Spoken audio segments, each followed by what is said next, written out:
Քաղաքացիական պայմանագիր կուսակցության վարչության նախագահ Հայաստանի Հանրապետության վարչապետ Նիկոլ Փաշինյանին։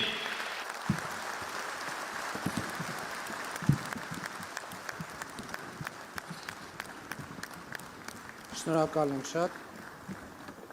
Քաղաքացիական պայմանագիր կուսակցության վարչության եւ վերահսկող հանձնաժողովի հարգելի անդամներ, հարգելի պատվիրակներ, հարգելի ներկաներ, ողջունում եմ բոլորիդ։ Փետրվարի 28-ից մարտի 29-ը մենք մեր ներկուսակցական քարոզարշավի շրջանակներում եղանք հանրապետության բոլոր մարզերում եւ շփվեցինք Հայաստանի Հանրապետության քաղաքացիների հետ։ Այդ շփման ընթացքում ես գուցե այդ պահին ամբողջությամբ չի ընկալում, բայց հետո ինքս ինձ համար արձանագրեցի, որ տեղի է ունենում պատմական նշանակության իրադարձություն կամ տեղի է ունեցել պատմական նշանակության իրադարձություն, որը առարկայանում է բոլորիս աչքի առջև։ Եվ այդ իրադարձության պատմականությունը արձանագրվեց մարտի 28-ին Մալաթիա Սեբաստիա վարչական շրջանում իմ եւ Հայաստանի Հանրապետության քաղաքացու մի խոսակցությամբ, որը տեղի ունեցավ ուղիղ եթերում։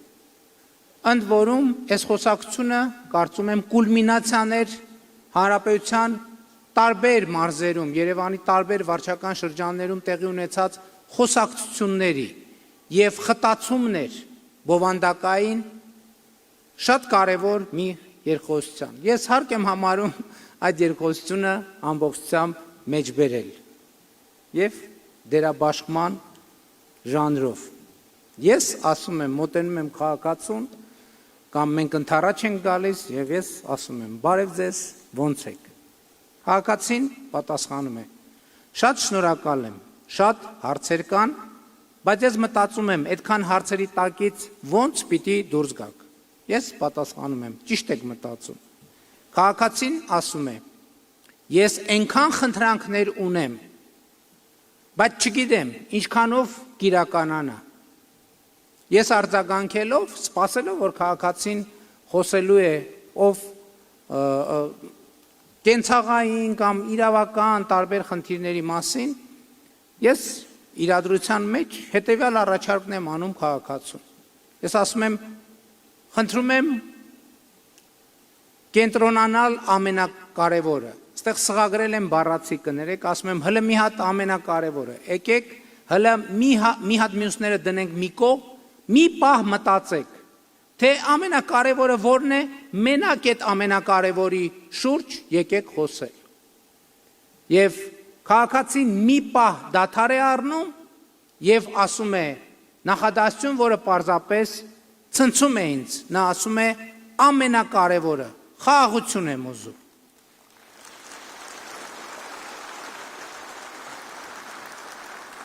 Այս կամ այն կերպ, այսպիսի երկխոսություններ փետրվար-մարտ ամիսներին մենք ունեցել ենք տասնյակ, եթե չասեմ, հարյուրավոր քաղաքացիների հետ։ Բայց կարող է հարց ծագել, թե այս թվում է պարզ երկխոսությունը ինչով եւ ինչու է պատմական։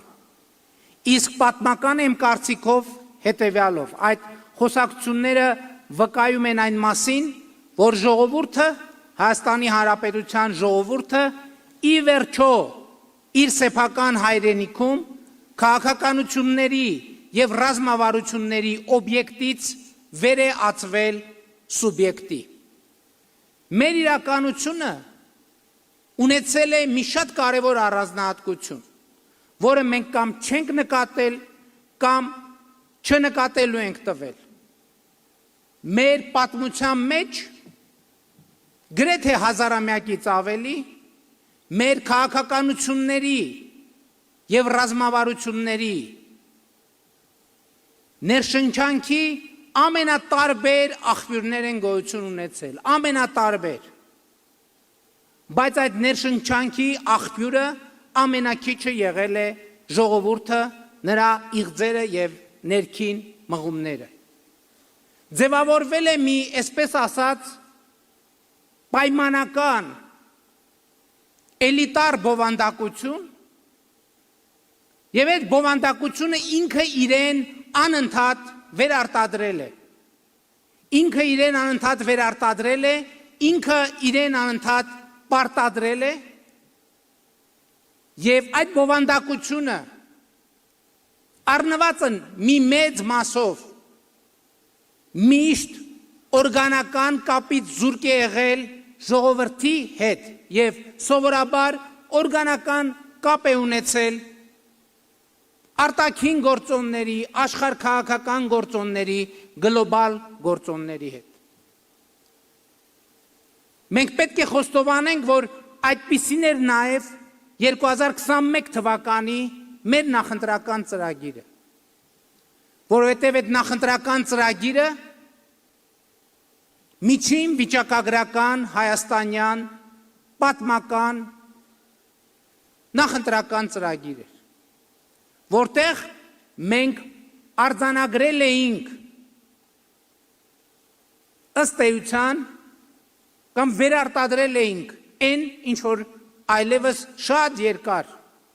1000 եւ ավելի տարի նորություն չէր։ Այդ նախընտրական ծրագիրը, գիտեք, գաղտնիք չէ, այսօր ընդդիմությունը մեզ հիշեցնում է դրա մասին, սկսած ամբողջությամբ տոգորված էր Ղարաբաղյան շարժման տրամաբանությամբ, սկսած դեօկուպացիայից, շարունակած այլ հարցերով եւ այլն, եւ այդպես շարունակ։ Ինչ տեղի ունեցավ հետո։ Հետո տեղի ունեցավ մի բան, որի մասին ես այս ամբիոնից խոսել եմ Կուսակցության 7-րդ հերթական համաժողովում, թե ինչպես մեր ժողովուրդը ըստ էության մեզ չպարտադրեց, այլ ըստ էության մեզ դրեց մի իրավիճակի մեջ, որտեղ ի վերջո մենք ընտրություններում իր մանդատը ստանալով Հայաստանի կառավարության ծրագրում արձանագրեցինք Հայաստանի եւ տարածաշրջանի համար խաղաղ զարգացման դարաշրջան բացելը, այնուամենայնիվ արտահերթ ընտրությունների արդյունքներով ժողովրդի առաջ կառավարության ստանձնած մեծագույն առաքելությունն է։ Ես անընդհատ հիշում եմ այդ տեսարանը, ես երբեք չեմ կարող մոռանալ այդ տեսարանը, երբ որ 2021 թվականի արտահերթ խորհրդարանական ընտրությունների մեր հանդիպումներում ես տեսնում էի, առաջին շարքերում տեսնում էի միջինից բարձր տարիքի կանանց, որոնց մասնակցությունը սովորաբար քաղաքական գործընթացներին մեր իրականության մեջ ընդունված չէր։ Այդ տեսարանը ինձ համար շատ կարևոր էր եւ այդ տեսարանը ընկալվելու անհրաժեշտություն ուներ։ Եվ մի պահից ես հանրահավաքի հանդիպման հարթակ հասնում էի կանանց այդ խմբի եւ խմբերի միջով անցնելով։ Եվ անդադ լսում էի մի բառ. խաղաղություն, խաղաղություն, խաղաղություն, խաղաղություն, խաղաղություն, խաղաղություն։ Եվ այդ բառը կանխորոշեց 2021 թվականին հաջորդած մեր քաղաքականությունները։ Սա առաջին անգամ է, երբ որ ժողովուրդը ինքն է քաղաքականության եւ ռազմավարության հեղինակ։ Ժողովուրդը երբեք էլ դեմ չի եղել լինել քաղաքականության եւ ռազմավարության հեղինակ։ Պարզապես մեր իրականության մեջ ընդունված է եղել համարել, թե ժողովուրդը չի կարող լինել ռազմավարության հեղինակ։ Ժողովրդին ոչ մեկ երբեք չի ուզեցել լսի, որովհետև համարել են, որ ժողովուրդը բավարար չափով աշխարհ տեսած չէ։ Իմիջիայլոց այս երևույթի շարունակությունն է, որ այսօր քաղաքական process-ին մասնակցող ուժեր ժողովրդի հասցեին ինչ ասես ասում են։ Ես չեմ կարող վերարտադրել կրկնել այդ բառամթերքը, բայց սա գիտեք քաղաքական տգիտության գագաթնակետն է։ Այդ մարդիկ դուրս են գալիս, ընտրողների հասցեին, ժողովրդի հասցեին, ինչ ասես ասում, հետո գնում մասնակցում ընտրությունների։ Հետո ինչպես ժողովուրդն է ասում, գնում են հագնում են պատին, կներեք արտահայտությանս։ Ու դա բնական է։ Ինձ համար ակնհայտ է, որ 2026 թվականի հունիսի 7-ի ընտրություններում էլ պատերազմի եռագլուխ կուսակցությունը հագնելու է ժողովրդի պատին։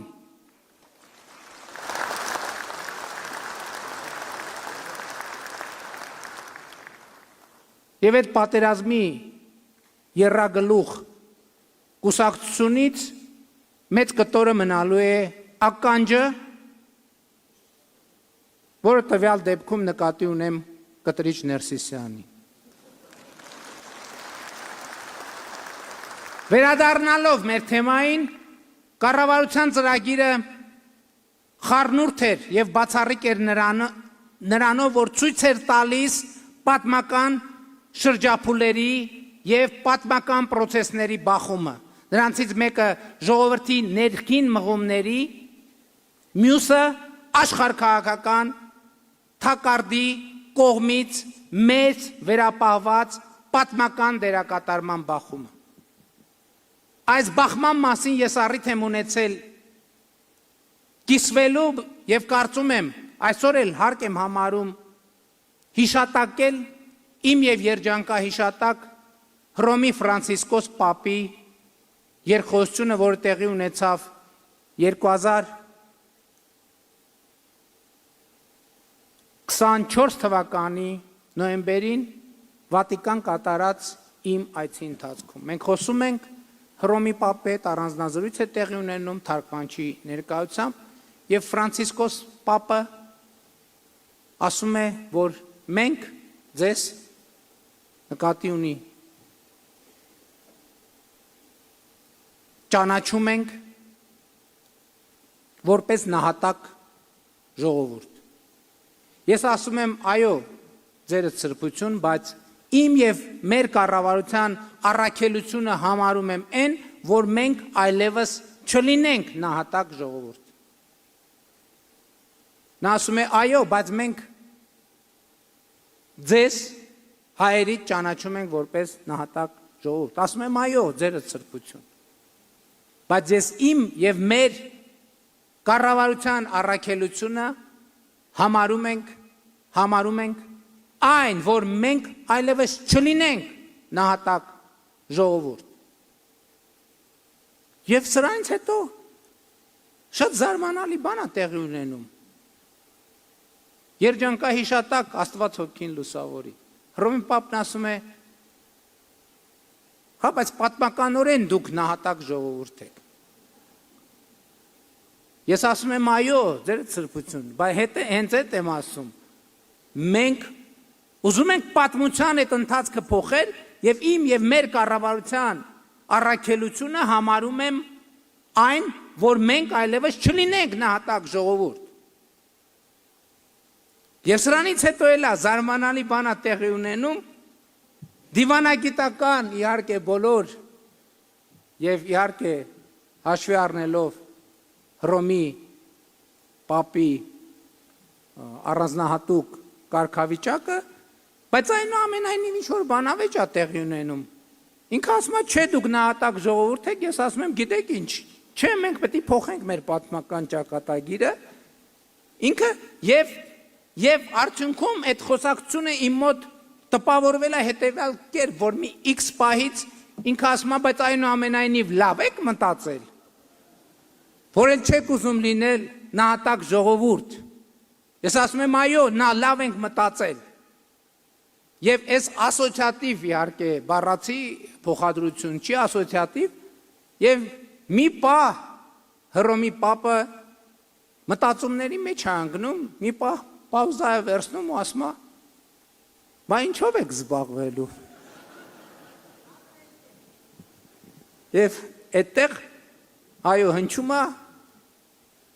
շատ պարզ, բայց թերևս պատմական պատասխան։ Ուղղակի ապրելու ենք, պարզապես ապրելու ենք, պարզապես պետություն ենք ստեղծելու, պարզապես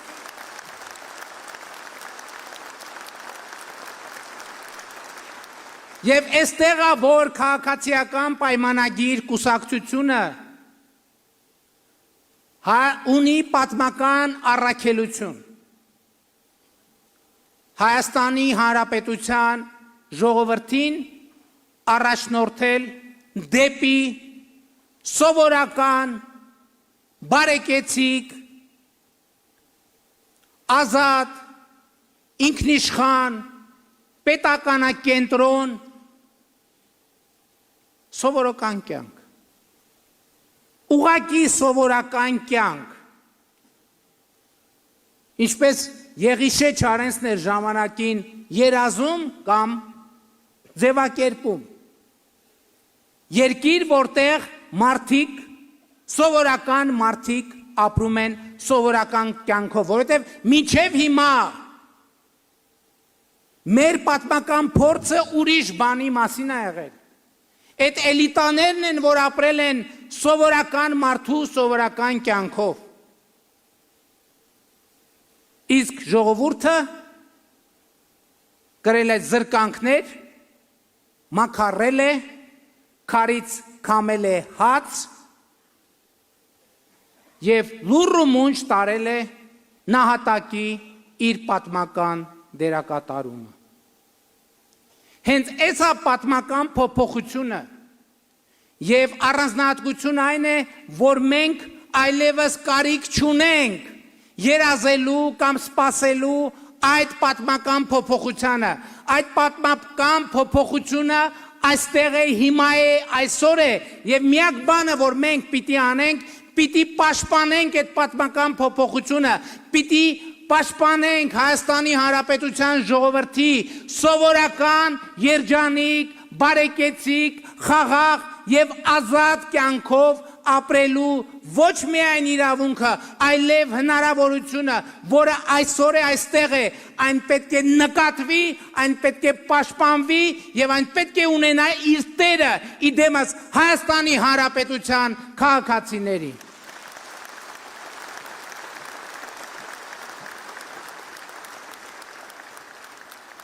Սա է պատճառը,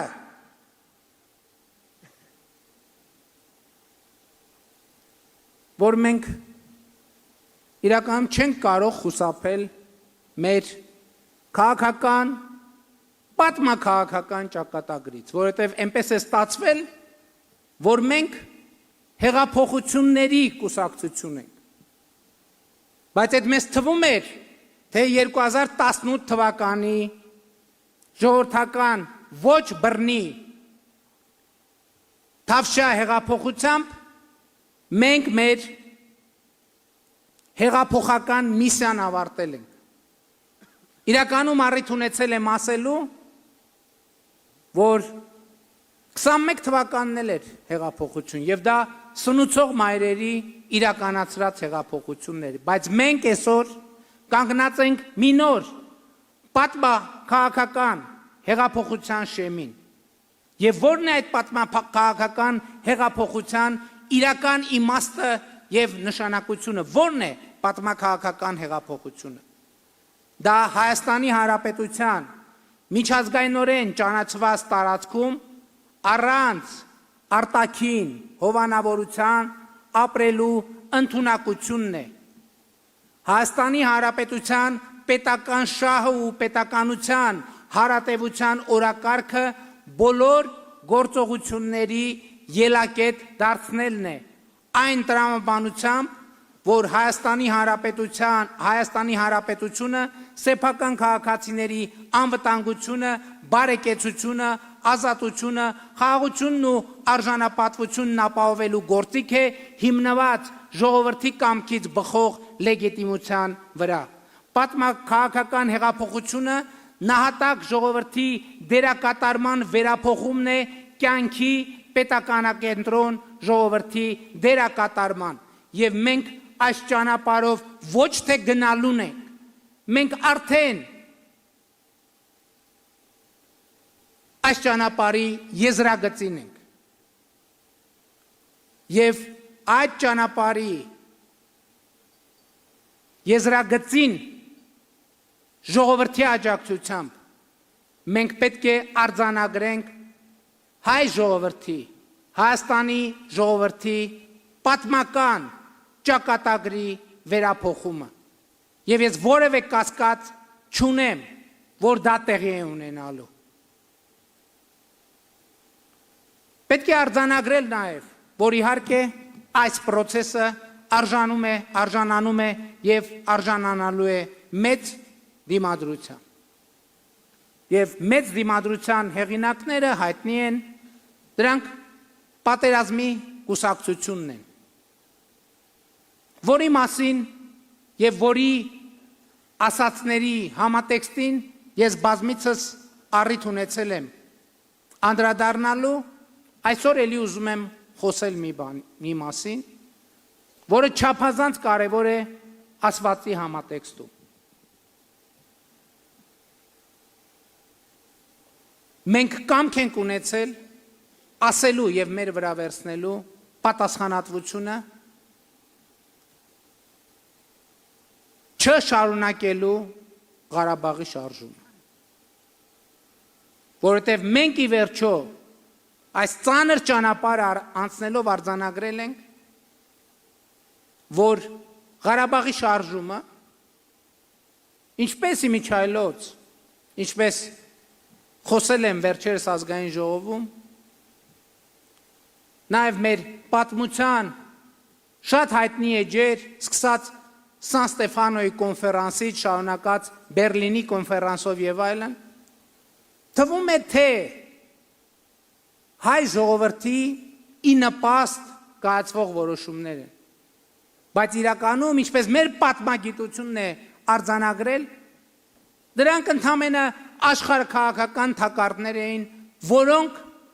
բոլորս գիտենք, թե ինչ ամփոփում եւ ինչ ավարտ են ունեցել։ Բայց ես էլի ուզում եմ ասել, որ շատ կարևոր է քաղաքական եւ սոցիալ հոգեբանական առումով չքմեղանալ եւ ուժ ունենալ պաշտպանելու մեր այս որոշումը, որովհետեւ բոլոր են պնդումներին,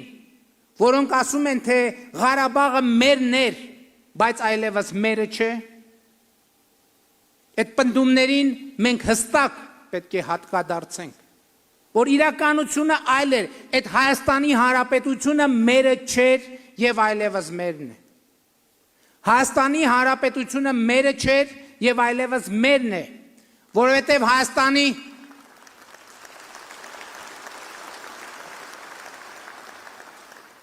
որովհետև Ղարաբաղի շարժումը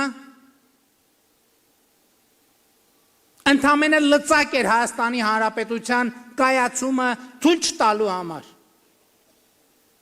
Մենք բոլորս, ես հիշում եմ իմ առաջին քաղաքական ելույթը Ազատության հրապարակում։ Դա տեղի է ունեցել 2007 թվականին։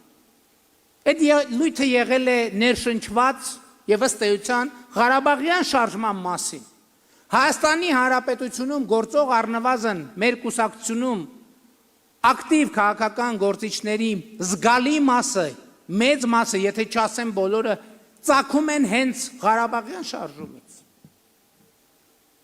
Բայց հենց այստեղ է առաջնորդության առանձնահատկությունը։ Երբ որ դու կարողանում ես ինքնահայեցման, ինքնակննադատության, պատմական եւ աշխարհաքաղաքական համատեքստերը հասկանալով քո առաջնորդությանը վստահված պետությունը եւ ժողովրդին դուրս բերել աշխարհքաղաքական թակարդներից։ Մենք Հայաստանի Հանրապետությունը դուրս ենք բերել աշխարհքաղաքական թակարդից եւ մենք Հայաստանի Հանրապետությունը ինչպես եւ խոստացել ենք մեր ժողովրդին հասցրել ենք խաղաղ հանգրվանի, խաղաղ նավահանգստի։ Եվ մենք պետք է հպարտանանք այս առաջնորդությամբ, որովհետև այսպիսի բան անելը ամեն քաղաքական ուժի եւ ամեն քաղաքական խմբի հասու չէ, ամեն քաղաքական ուժի համար տանելի չէ։ Մենք անցել ենք դժոխքի միջով։ Մենք մեր ժողովրդին առաջնորդել ենք դժոխքի միջով։ Եվ մենք մեր ժողովրդին հասցրել ենք խաղաղ հանգրվան։ Եվ մենք մեր ժողովրդի հետ պետք է տեր կանգնենք այդ խաղաղությանը։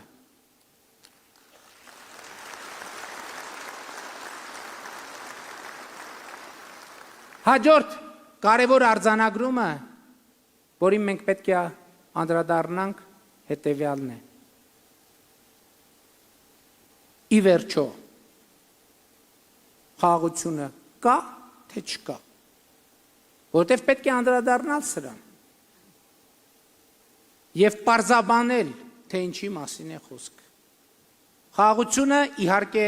հաստատված է, եւ խաղաղությունը այստեղ է, այսօր է, հիմա է։ Բայց մենք բոլորս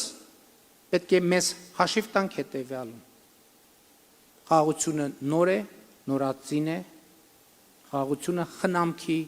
կարիք ունի։ Երեխայի հետ համեմատությունը ամենևին էլ չափազանցություն չէ։ Երբ երեխան ծնվում է, նա մի օրական է, 2 օրական է, մի ամսական է, 6 ամսական է, մի տարեկան է,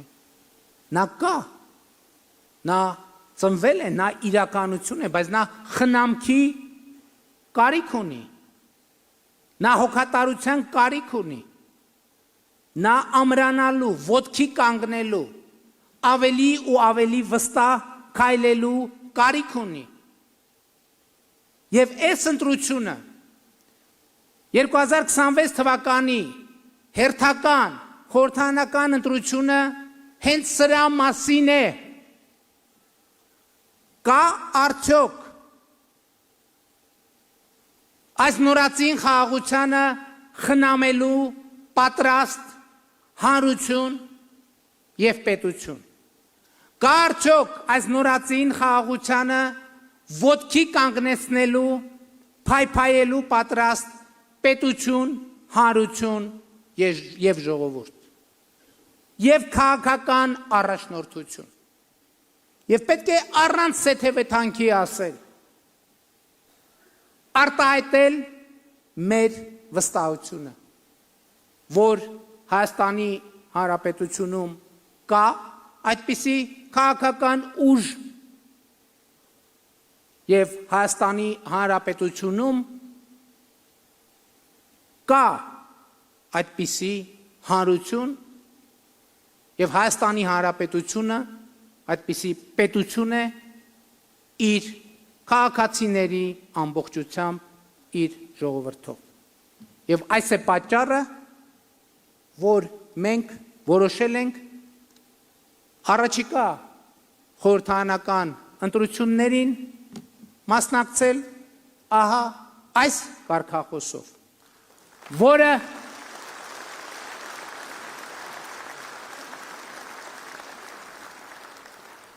որը կոչ է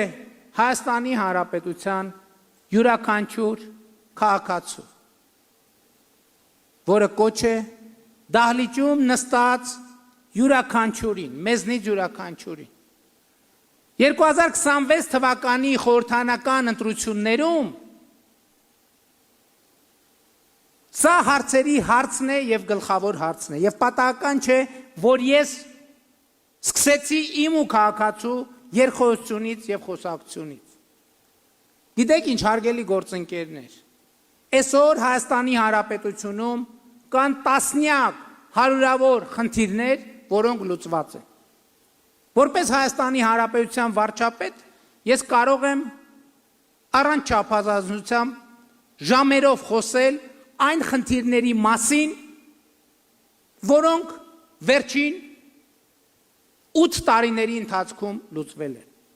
Որպես Հայաստանի Հանրապետության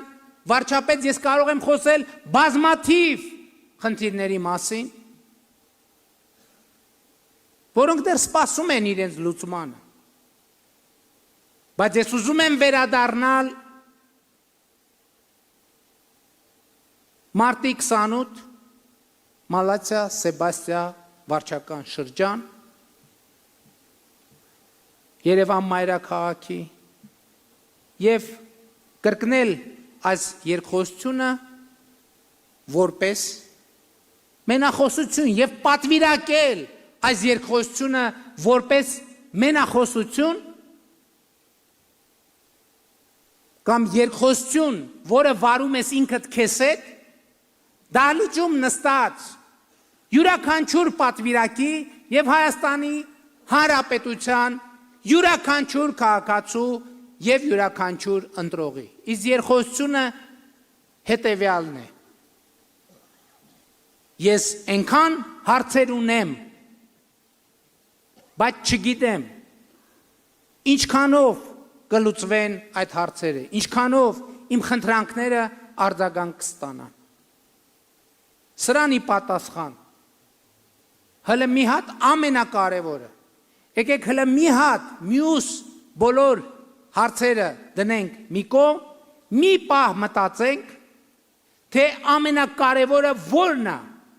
Մենակ այդ ամենակարևորի շուրջ եկեք խոսենք։ Որից հետո հնչում է ակնհայտ եւ անխուսափելի պատասխանը։ Ամենակարևորը խաղաղություն եմ ուզում։ Ամենակարևորը խաղաղությանը տեր կանգնելն է, այլևս կարիք չկա ուզելու։ Խաղաղությունը այսօր է, այստեղ է, հիմա է։ Եվ մենք բոլորս Հայաստանի Հանրապետության քաղաքացիների գլխավորությամբ եւ քաղաքացիական պայմանագիր կուսակցության առաջնորդությամբ պետք է տեր կանգնենք խաղաղությանը, փառք նահատակներին եւ կեցցե Հայաստանի Հանրապետությունը, կեցցե Հայաստանի Հանրապետությունը։